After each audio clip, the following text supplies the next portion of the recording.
everyone, welcome back to Quantum. I'm so excited to teach this program. I truly don't know that I've ever been more excited to teach a program because I feel like this is the culmination, like this here is the culmination of everything I've been studying, like little pockets of things I've been studying for so long now. Like, even before arguably I was spiritual, like, we're going to get into philosophy today. We're going to get into a lot of science. We're going to get into some math and, like, don't worry, I'm not about to pull out some equations. Like, we're not going to be doing math like that. I know I did get very sciencey in the last one.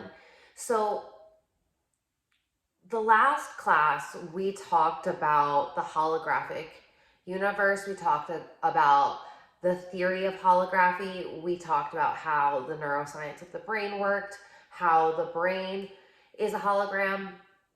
And I realized that that was a really dense class and there was a lot of information because, again, in order for us to fully challenge, to like not only challenge, but to challenge and actually be able to support this challenge, because your brain does have a lot of like resistance towards this information.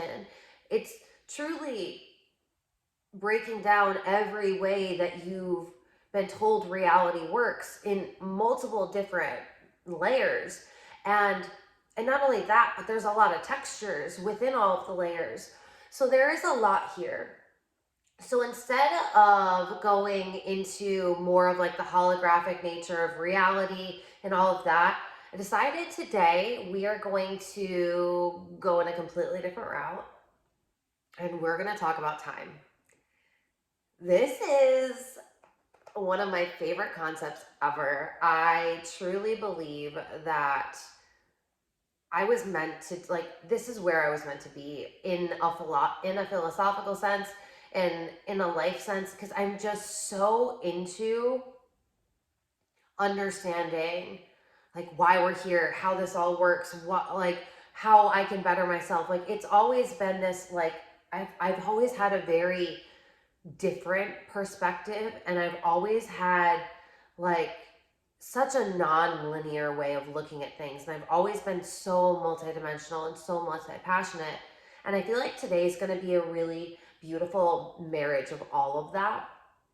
And what I love is people in my world, like, I used to be like, oh, this is too much, like I'm going all the places, but it is all tied together, right? I'm just going all the places and then like tying it in a bow for you. And you're like, wow, I can't believe we just went all those places that we went. But like, yeah, okay. So I love that you guys are really able to keep up and you're able to go with me when I go all these places. So today is going to be like that, like total manifesting generator in her professor archetype. So I want to really talk about time because when I create content and I talk about time, this is the thing that a lot of people really struggle to wrap their head around. And I get it. Like, I totally get it because time is very complex when you start questioning it and when you start thinking about it. And I don't know, maybe because my father, I love him so much. He is a huge sci-fi geek and like he's into all of those things. I was raised growing up watching Back to the Future all of the time. And I mean, granted, maybe other children just watched it and thought it was a cool movie, but I was like, Back to the Future. Like, even just the name in it, in of itself, I was like, wait a minute. I don't think that's just a play on words. And the fact that, throughout those movies, if you haven't seen them, they do time travel. And if you haven't seen them, I totally recommend them. They're oldies, but fucking gems. There's three of them. They're amazing. And it's basically a guy traveling through time, and it was like, ooh, time travel. And throughout my life, any movies that have been about time travel, I just was always very interested in. It just always, like, my brain was always very insatiable, and I just had this quest to like learn things. And to me, this whole linear notion of time, it never intuitively sat well with me. We're taught that time is this very like A to Z thing: past, present, future, goes like this on a line. And then in NLP, in neuro linguistic programming, there's an aspect of it that is called time techniques, which I have learned. And so the idea of time techniques is you have somebody at the as the practitioner, you have your client sit there and imagine what a timeline looks for them. And some people it is horizontal, but some people it is vertical. And it can vary a little bit too, but most of the time it's going to be one of those two. And in time techniques, you're able to travel back by having them really focus on an old memory, and you're able to have them travel back and basically have the person float above their timeline. And it's this modality that I won't get super into, but it's just so interesting, this narrative of time, because even in a healing modality, you're having people, and it's great for phobias and things like that. You have people travel back in a timeline, but then they rise above the timeline and they realize, like, it's just this whole notion of time is just so multifaceted. Like, to me, it just always was like, of course it's multifaceted. Of course it is. But what does society tell you? Society tells you that there's 24 hours in a day, that there's 365 days in a year. They try to package time in this really neat little bow. And this very neat little package. Just follow the time on your clocks. Just follow this little thing right here. It's just gonna go around like this, and just follow it. I always was looking for more in this time piece. I could often be said growing up, when I was in my teenage years, what is time? Because people would have me try and recall something, and I was the worst. Like, I would never know when something happened. If you asked me, like, if I even was like, oh yeah, it happened 2 years ago, I was typically so off, or I don't even know, because I don't even feel like my brain, I don't think I categorize things choreographically. I just don't think that's how it happens in my mind. And now that we understand how memories are just distributed, I feel like time is distributed. It isn't this linear concept like we've been taught. And think about it. When you're doing something that you really, really enjoy, time flies, right? And then when you're doing something that you don't like, or if you're waiting, time seems to stand still. It seems like almost time freezes sometimes, but then also time speeds up. So it's like time can almost be manipulated. And it just gets your mind questioning. Everywhere I looked, it was always time is linear. That was the answer. And I was like, that's not it. Like, no. And I remember when I was 16 years old, I took my first philosophy class, and life changed forever. Granted, one could argue I was always meant to find philosophy. I was always meant to be a philosopher. Like, that's what I wanted to be.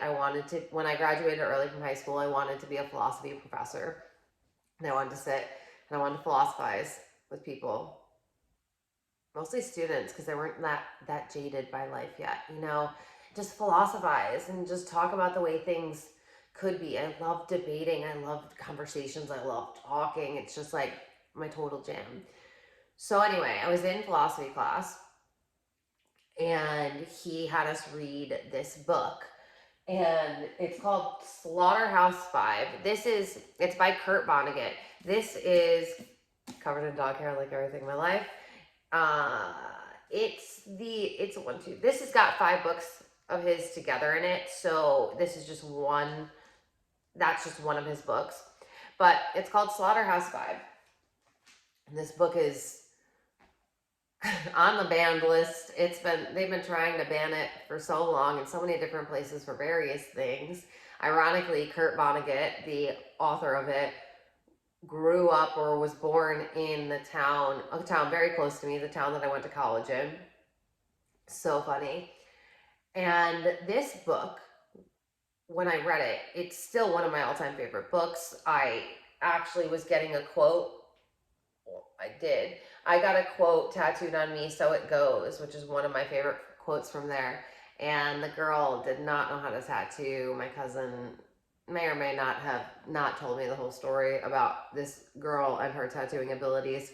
And she butchered my arm, and I was like, "You got to stop." And I ended up having the moth, I had the moth, but then I had the tree, like, had to cover it up, and that's what started this whole sleeve. Fun fact. Yes, so I love this book, one of my all-time favorite books. And this book was the first time where I felt like time was vocalized correctly. I felt like, yes.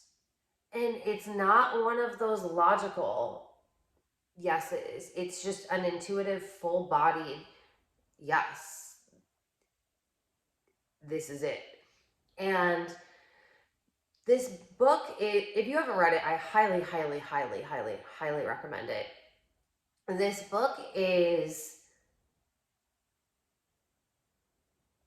total artwork.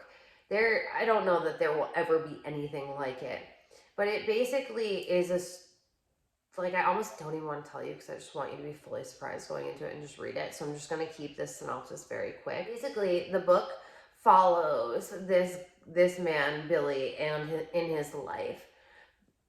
And in one lifetime, he is in war, and you are experiencing him in his life while he's in war.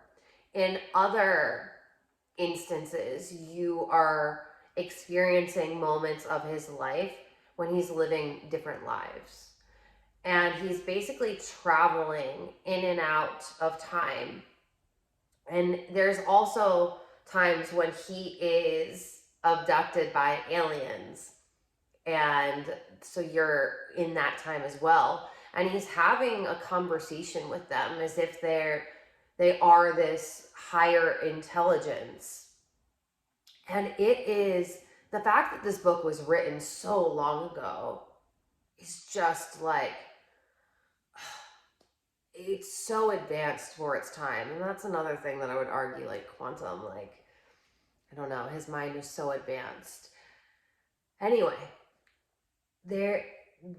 he's basically traveling through these different lives and these different time periods, and he's popping in and out. And it's basically this man's quest to understand the meaning of life. So brilliant. It's so brilliant, so well done. And I actually want to read you maybe a few quotes from this, just because they're so poetic and they really are such a beautiful synopsis of how I want you to start grasping time. And I feel like I kind of owe you guys that a little bit. I feel like we went like deep in the science. We're still going to keep having a lot of science. And I'm going to throw some mathematics in today. But just mathematical theory, right? Like, don't forget. But I feel like let's add some art, some poetry in there. And it just explains it so well, like so well. And I asked myself about the present, how wide it was, how deep it was, how much of it was mine to keep. There is no beginning, no middle, no end, no suspense, no moral, no causes, no effects. What we love in our books are the depths of many marvelous moments seen all at one time. Okay, so we have been joined by the girls.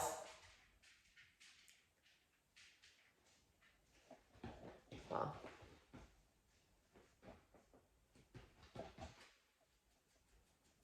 apparently only one girl.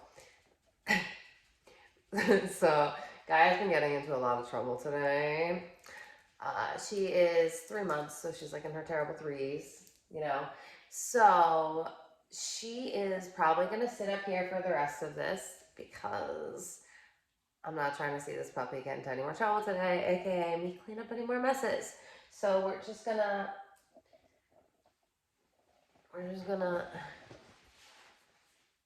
deal with the sleeping pot behind us, okay? All right, I have one last quote that I want to read to you. It is longer, and that's okay because it's the last one.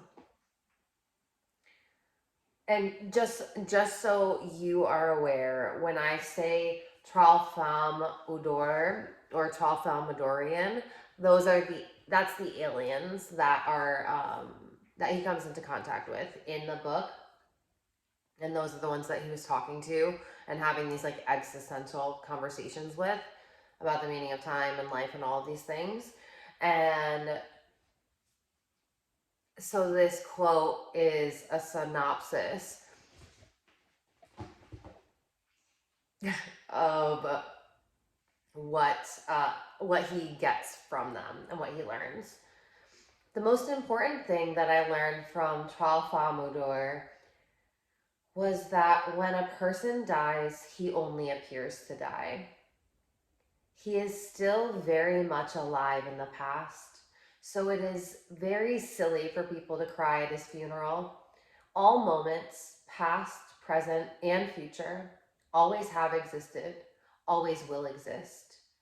The Tralfamadorians can look at all different moments just the way we can look at a stretch of the Rocky Mountains, for instance.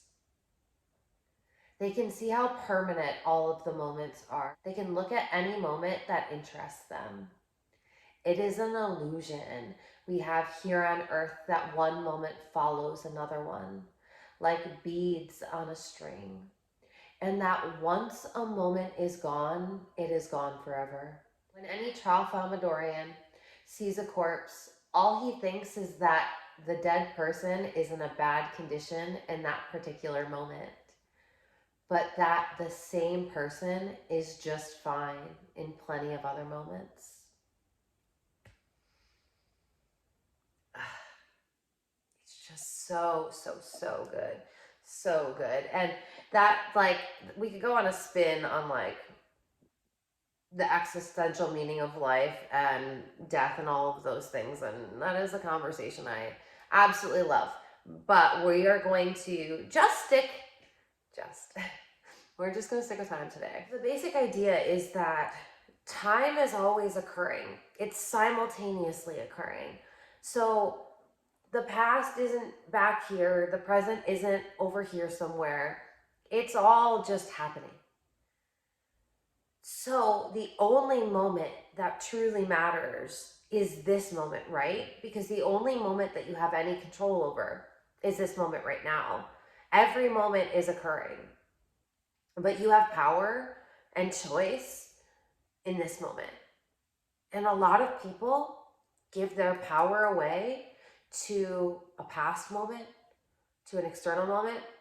A past moment, you know you can't change. You know you can't change it. In a future moment that you're typically sending worry or fear or doubt into.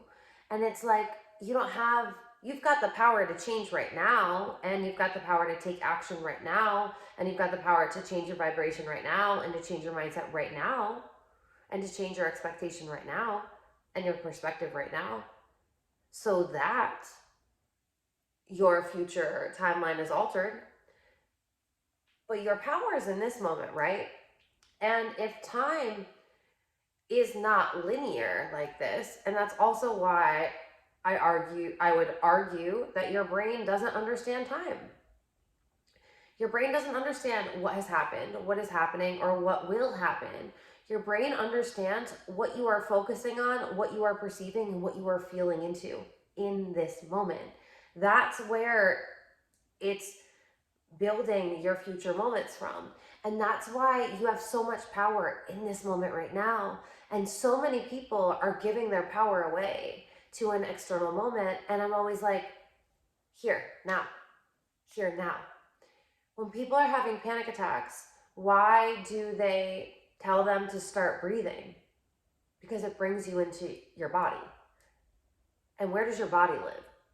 In this present moment. Because if we argue in the quantum realm, your body doesn't really exist. So the only place that your body is existing is where you believe it's existing and where you're experiencing this thing called life in the present moment, right? Because in the quantum world, your observation is what's creating your reality. And we'll go deeper into the quantum and the wave and everything. Did I talk about that in the first one?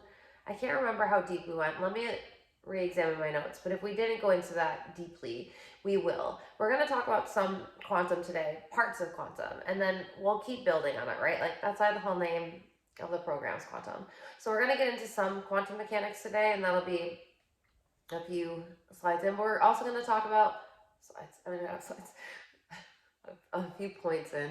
We're going to talk about some other things too. So just bear with me. Again, if you're like, I don't know what you're talking about, Alexa, I want to be there, it's cool. Just don't put pressure on yourself to get it all right now. Trust that you're picking up what you're meant to pick up, and you have this for life, so you can replay it, and that's beautiful, and it's all perfect, and it'll all be working out. It's all adding up. It always is. So we're actually going to look at a classical physics example. This is one that you did learn in school. This was one that everybody is, I would like to say, everyone's pretty aware of.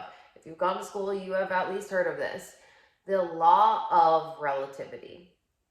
So the law of relativity actually states that time isn't absolute, that time is relative. It's that whole a watched pot never boils thing. And it says that time is based on the observer's gravity and their motion.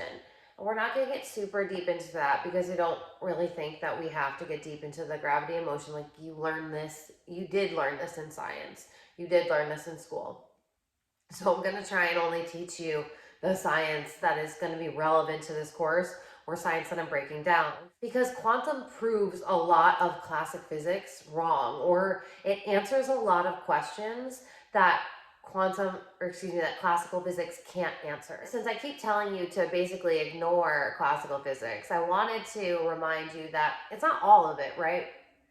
But just for the intention of this class, it's like, I need you to be able to ignore the parts that are going to cause resistance in your mind for this information to actually land. For you to actually be able to play in the quantum realm, you need to have that leaping pad, right? You need to have a sustainable place to leap from.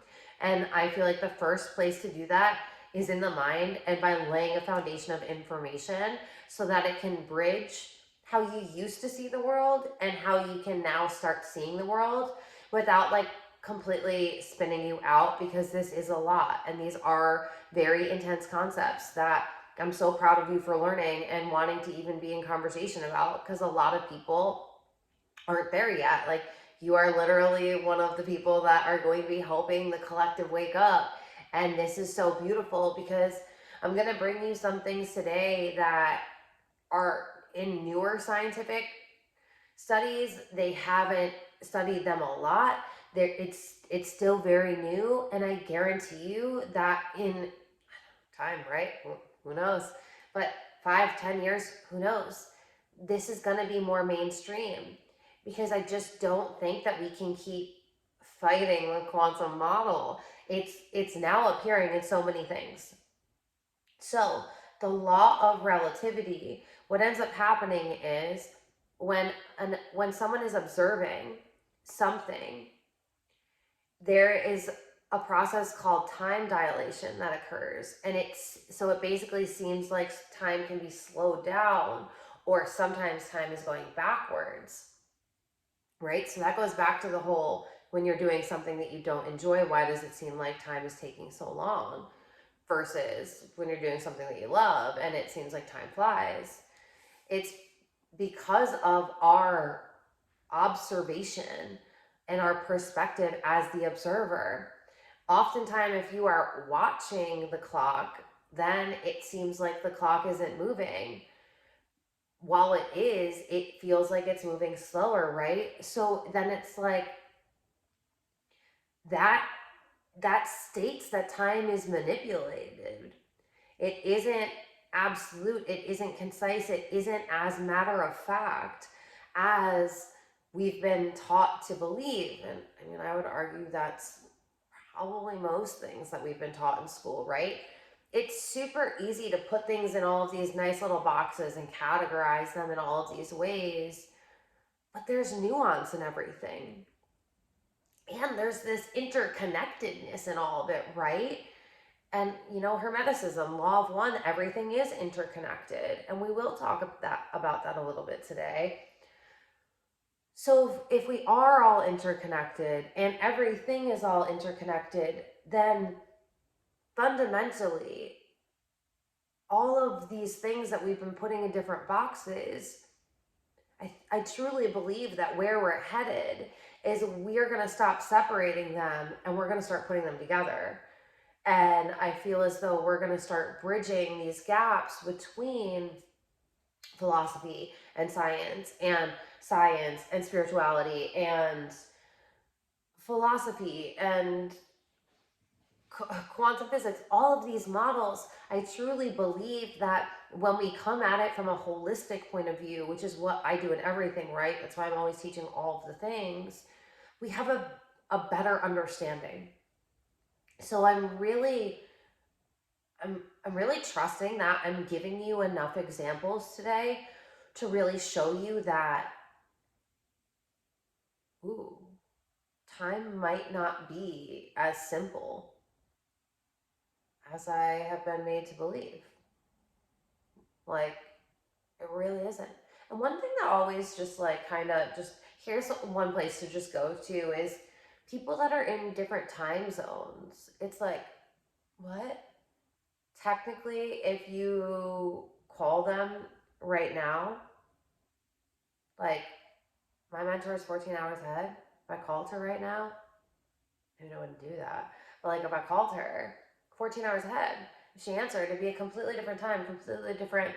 But we're having a conversation at the exact same time, but it's a different time.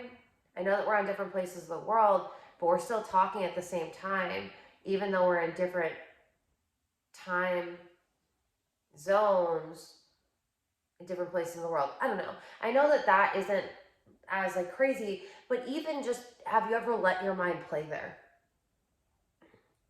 Just to start allowing, that's how I feel like, just start being a kid. How kids are always just like, but why? But why? They start asking more questions and it's just like, I just gave you an answer. And then they just ask another question and you're like, 5 questions in now. How do we get here? Start being more of a kid and start playing with this. So then it's like, ooh, yeah, okay. Because you don't have to get this right away. The more you play with this and the more you play in these realms, that's when it becomes easier. Like for me, that's how it became easier. When I started challenging these things, when I started learning evidence to challenge it, and then it was like, ooh, so this is all saying that I get to play in magic? And of course, I'm giving you a lot of science, but isn't it so much more fun to play in like the magical realm of not everything is as it seems to be, and I do have some power over all of this, and how freaking cool is all that? So quantum mechanics really studies atomic and subatomic layers, such as particles.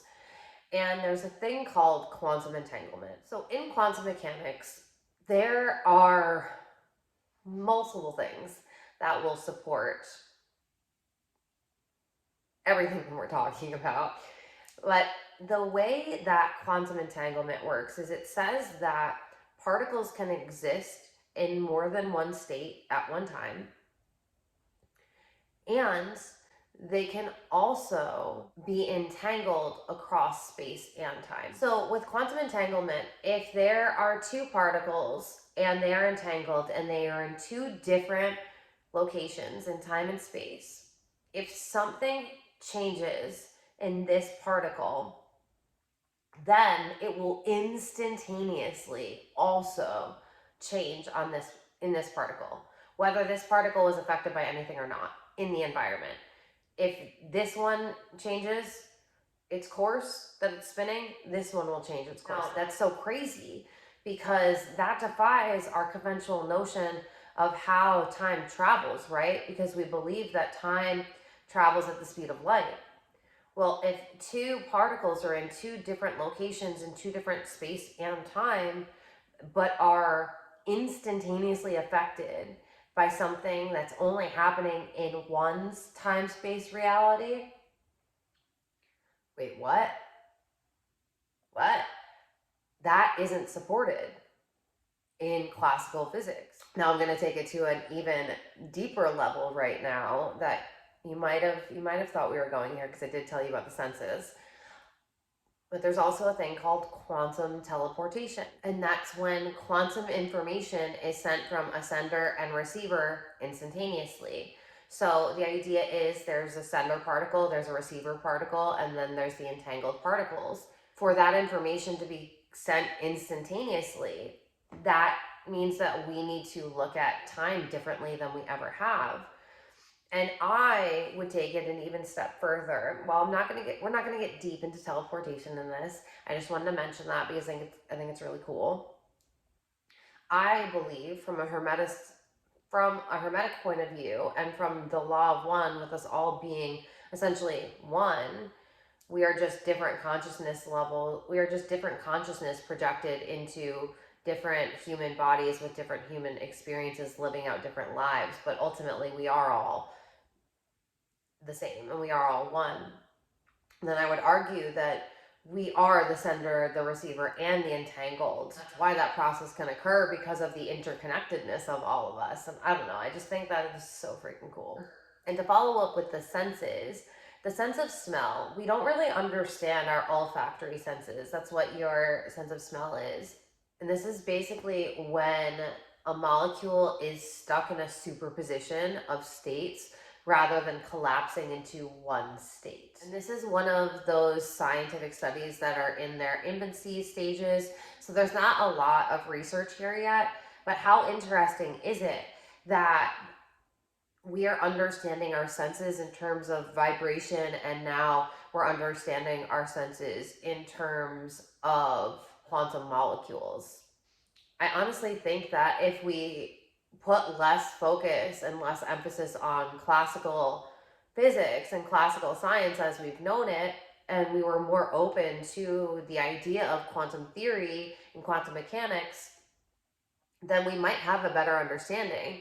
But I'm excited that science is moving in this direction. So that same concept, that superposition concept, and that's what I was mentioning before, that a particle can be in multiple states at once. If you think about it like water, we think about when water is in one state, it's frozen. When it's in another state, it's liquid. When it's in another state, it's vaporized. When it's another state, it's boiling.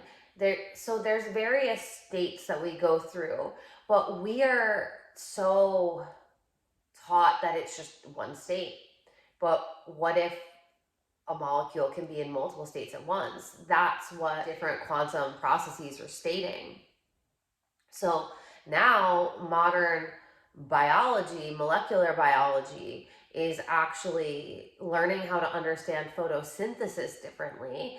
Photosynthesis is the process where a plant, sometimes bacteria too, takes sunlight and converts it into energy. So it's taking electrical, to put it in more scientific terms, it's taking electrical energy, the sunlight, and it's turning into chemical energy, which is really ATP. And that's something we don't really need to get into, but that's something that plants create. It's something that we have in our body too. And it's so interesting to me, I don't know if I'm the only one, but when we were studying the molecular structure of cells, I remember studying that in 7th grade. That was my favorite science. And I learned so much. It was so interesting. That and organic chemistry were my favorites. And all other sciences, meh. But it's just interesting to me that I feel like we're going back to all of that. And even my philosophical understandings, when I start getting to a subatomic level, I'm like, oh, we're coming back to that. Okay. When you learn physical exercise and when you go to get to become a physical therapist and all these things, you learn about ATP and how it works through the body. So it's just interesting. So basically, they're saying that quantum coherence can explain how a plant is able to turn that electrical energy into chemical energy without having a heat that is disseminated from it. It's not causing heat when that process is occurring, which is interesting to conventional science. Why isn't that happening? So the process states that why that happens is because the chlorophyll molecules, the molecules that are handling that transition of energy, are actually getting superimposed in multiple states at once. And that's how that process is occurring, which is just like, wait, what? So now they're understanding, scientists of the world are understanding that things that we thought we got and we understood, there's still a lot of questions about. And not only are there still questions that the quantum model can answer, but there's also things that we just didn't think that much into, or we just kind of let go, that the quantum theory can explain. And there's just like so much that the quantum theory is revolutionizing in what we have come to know as fact about the nature of reality. So we thought that we knew plants, we thought that we knew how they worked. And it's like, but now there's a completely different way of understanding it, which means there's a completely different way to understand biological or molecular biology, which is just, that's just so wild. That affects living things, living organisms. And what's interesting to me is, I'm not even gonna try to tell you how many years ago, because I don't know, but some years back, I won a scholarship for cannabis advocacy. And there, when I was learning about the botany of, and I loved it, it just brought me back to, 7th grade science class. When I was learning about the botany of plants, it was all plants, and then cannabis and their roots. One thing that they weren't fully able to explain was the root system and how they were able to so efficiently distribute nutrients throughout it. And the one thing to me that was always so interesting, like building upon that, was if a tree, well, use tree cannabis too, but if a tree is not doing well and if it's not getting enough nutrients, the other trees that are in that network and that its roots are entangled with, they know, and they start sending nutrients to that tree so that that tree has more nutrients. And it's just, that process isn't fully understood by classical science either, but the quantum model does start to support that. So then let's talk about a mathematical theory that, of course, is then used in science too, but it's a mathematical theory. It's a mathematical discipline called chaos theory. I'm like, isn't that such a cool name? I don't know. I just love that. So chaos theory, it studies very, very complex systems, and it studies them over time to see how they change or what's happening over time. So you can think about it like a weather system, a weather tracking system. Is the weatherman ever 100% right? We could argue that the weatherman is often just on TV telling us something. That's why I would say a lot of them are funny now, because I don't know that they are, but I've seen TikTok clips. I want to say, like, I would argue that, anyway, if I was giving you coaching advice and you wanted to be a weatherman, I would say be funny, because you're not going to be accurate.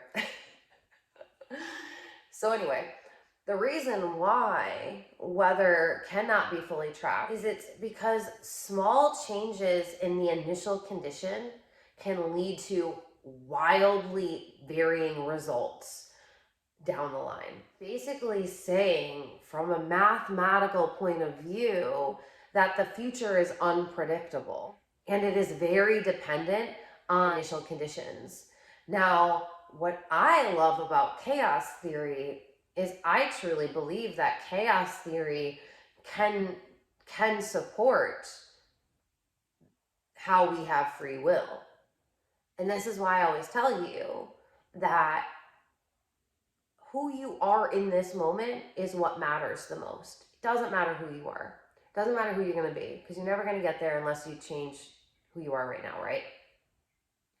And so if you think about that you are the initial condition, if you're changing your mindset, if you're changing your energetics, if you're changing the actions that you take,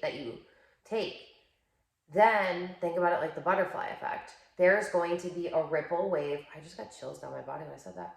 There's going to be a ripple wave of changes throughout your timelines, throughout the timeline that you're on right now. It's like the whole universe is matching to meet you now.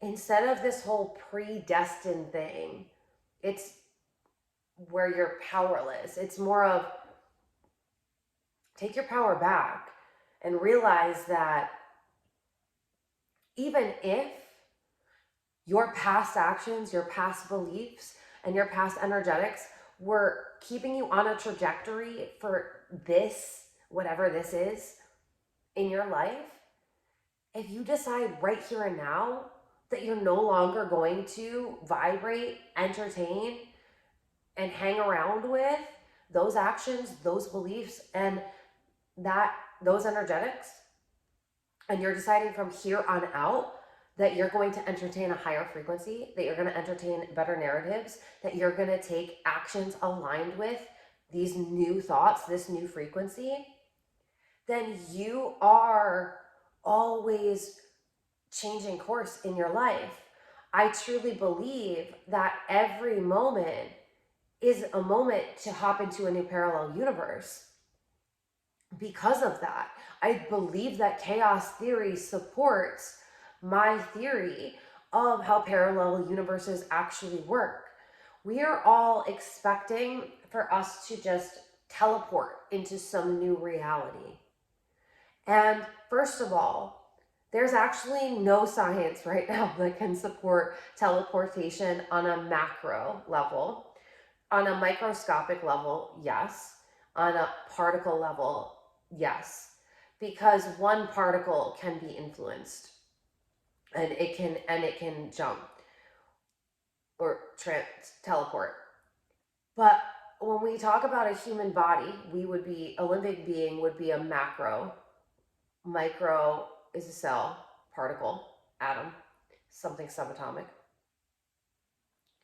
We aren't yet, technology, science isn't yet there behind teleportation, because you would need to be influencing the information of how all of the particles are interacting, and that's a lot. Like, there's a lot of different particles and they all operate differently, so it would just have to be such a precise transition that would have to happen, and there would have to be so much information backing it.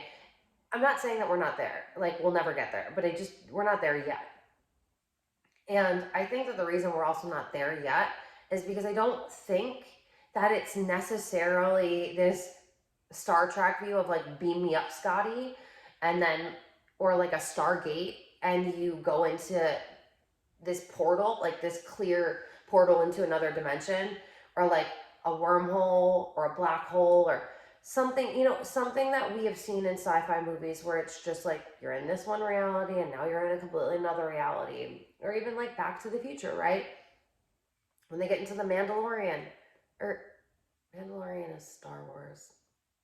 You guys, pick your favorite sci-fi movie, right? Pick one. I don't think that's how it works though. In my world, and I don't know, you're paying to be in my world, so I think you care about how I see this. In my world, because how you're living, being, moving right now is splitting off into little fractals of which timeline you are going into. Like my jiggy. um,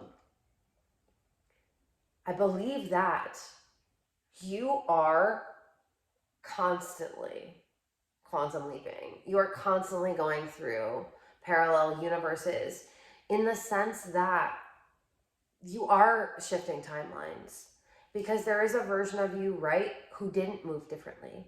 There's a version of you who kept those low vibrational frequencies, who kept that low vibrational mindset, who kept living out those low vibrational actions.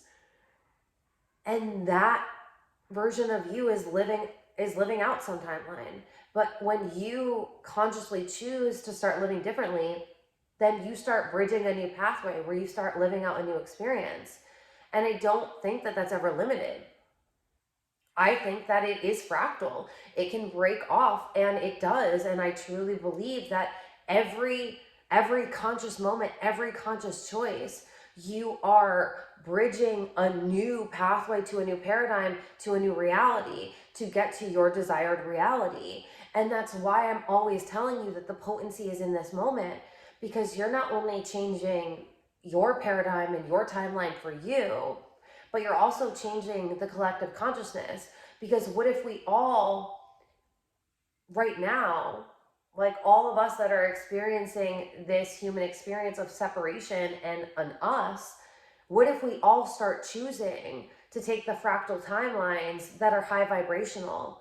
Then, because we are all having this collective experience as this collective, though we are one, the dualities are something you have to be able to play with.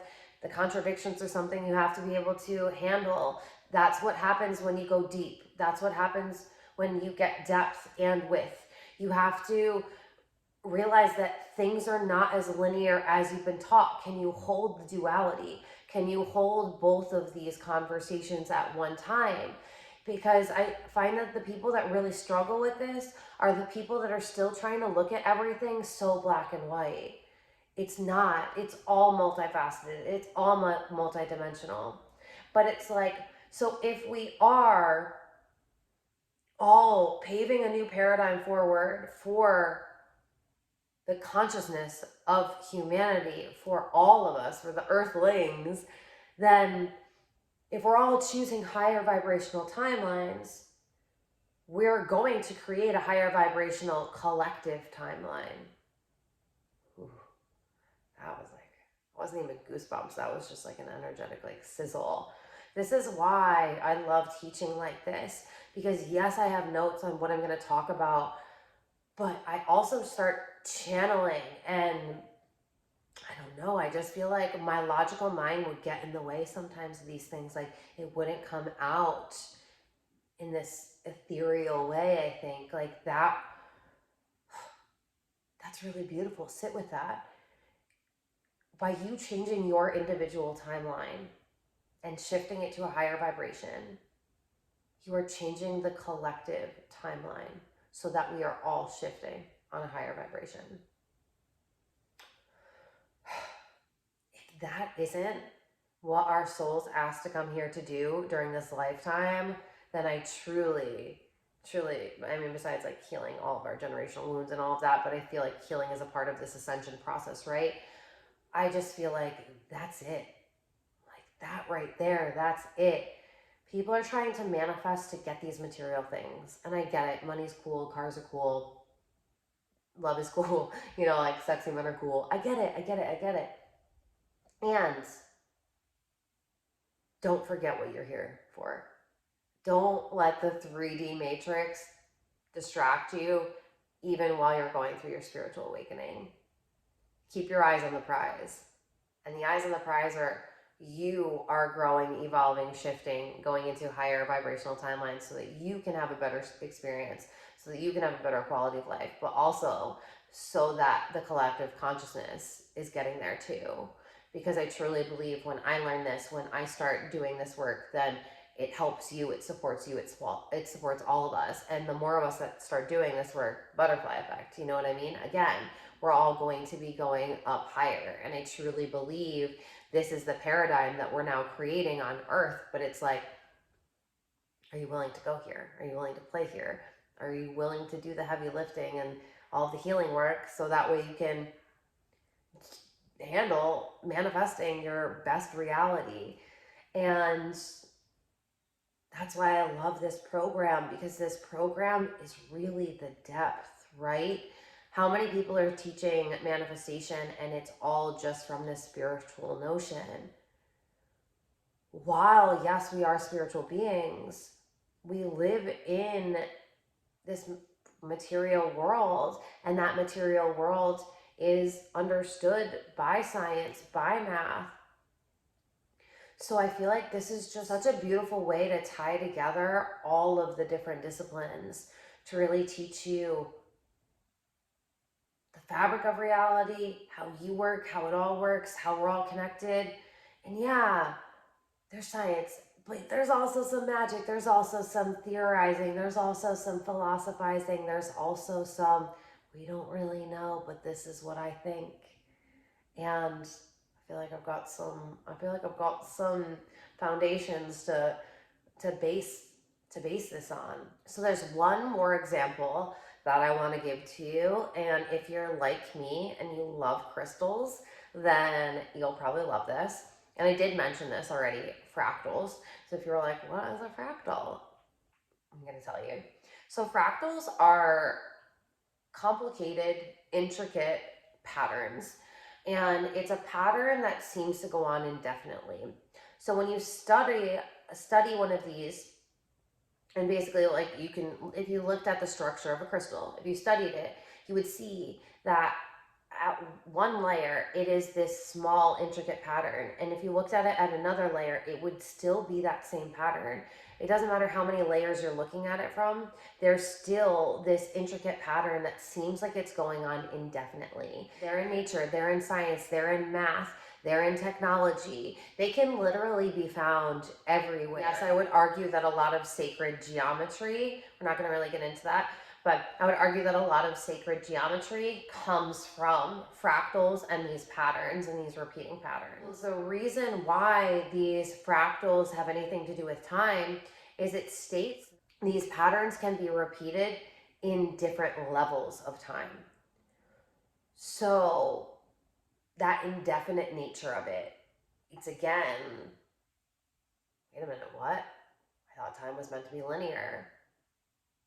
It's indefinite now. How does that work? How does it work if we have this indefinite pattern that seems to be going throughout multiple